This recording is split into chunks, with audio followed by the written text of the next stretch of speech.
കണ്ണൂരിൽ നിന്ന് മുനമ്പത്തേക്ക് പോയി കടലിൽ കുടുങ്ങിയ മീൻപിടുത്ത ബോട്ട് കരയ്ക്കെത്തിച്ചു. ബോട്ടിലുണ്ടായിരുന്ന 4 മത്സ്യത്തൊഴിലാളികളും സുരക്ഷിതർ. വടകരയിൽ കുടുങ്ങിയ തൊഴിലാളികളെയും ബോട്ടും കൊയിലാണ്ടി ഹാർബറിലാണ് ഇപ്പോൾ എത്തിച്ചിരിക്കുന്നത്. വർഷ ഗിരീഷുണ്ട് കോഴിക്കോട് നിന്ന്. വർഷ, വിവരങ്ങൾ. വർഷ ഗിരീഷാണ് വാർത്തയുടെ വിശദാംശങ്ങളുമായി ഇപ്പോൾ ചേരുന്നത് കോഴിക്കോട് നിന്ന്. വർഷ, കേൾക്കാമെങ്കിൽ പറഞ്ഞോളൂ. വർഷ, പറഞ്ഞോളൂ.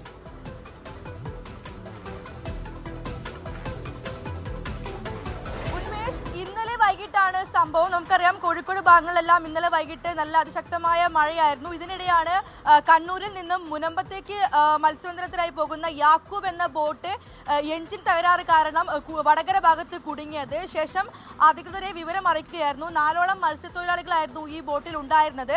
തുടർന്ന് ഫിഷറീസ് ഉദ്യോഗസ്ഥരെത്തി ഇവരെ രക്ഷപ്പെടുത്തുകയായിരുന്നു.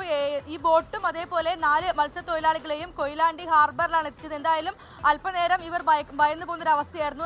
പെട്ടെന്ന് തന്നെ ഫിഷറീസ് ഉദ്യോഗസ്ഥരുടെ ഇടപെടൽ കാരണം ഇവരെ രക്ഷപ്പെടുത്തി ബോട്ടും മത്സ്യത്തൊഴിലാളികളെയും കൊയിലാണ്ടി ഹാർബറിൽ എത്തിക്കുകയായിരുന്നു.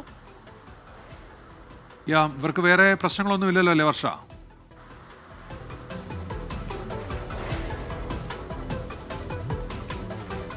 ഇവർക്ക് മറ്റു പ്രശ്നങ്ങളൊന്നുമില്ല. ഞാൻ പറഞ്ഞ പോലെ തന്നെ ഒരുപാട് നേരം ഇവർക്ക് കടലിൽ നിൽക്കേണ്ട ഒരു സാഹചര്യം ഉണ്ടായില്ല. പെട്ടെന്ന് തന്നെ ഈ ഫിഷറീസ് ഉദ്യോഗസ്ഥർ ഇടപെടൽ കാരണം തൊഴിലാളികളെ കൊയിലാണ്ടി ഹാർബറിലേക്ക് എത്തിക്കുകയായിരുന്നു. വടകര ഭാഗത്താണ് ഇവർ കുടുങ്ങിയത്.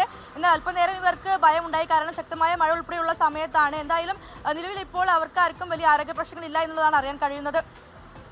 ശരി, ഇന്നലെയാണ് ഈ സംഭവം ഉണ്ടായത്. 4 തൊഴിലാളികളാണ് ഈ ബോട്ടിൽ ഉണ്ടായിരുന്നത്. അവരെ കരയ്ക്കെത്തിക്കുകയായിരുന്നു. കൊയിലാണ്ടി ഹാർബറിലാണ് ഈ മത്സ്യത്തൊഴിലാളികളെ എത്തിച്ചത്. വർഷ ഗിരീഷ് വിവരങ്ങൾ നൽകുകയായിരുന്നു.